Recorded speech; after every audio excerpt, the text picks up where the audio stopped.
Let's look into the key recommendations so that you can get the most out of this course. See, this course is created and curated such a way that it is recommended to learn in a sequence. Now, let us assume that you're already aware of some services or the topics that we have already covered. Then you can feel free to jump to the specific section so that you can make the most for the use case that you're working with. And always, once an individual module is completed, it is recommended that you review and think about its learning as well as its implementation for your personal and a client work. So think about it, how you can use the learnings from that specific module or a section can be implemented to part of the solution that you're trying to build.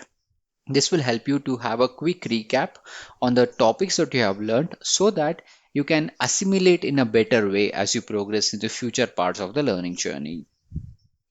And always remember, some services in the AWS which I'll be showing you in the demonstration are chargeable and they are not part of free tier on AWS. So ensure that you stop the services once your learning activity is completed. And lastly, practice on your personal project. There is no alternative for this. You have to practice in order to master the MLOps approach because it's an iterative approach. It all depends on the use case that you're working. So with this, I wish you all the very best for your upcoming learning module and I look forward to seeing you next time.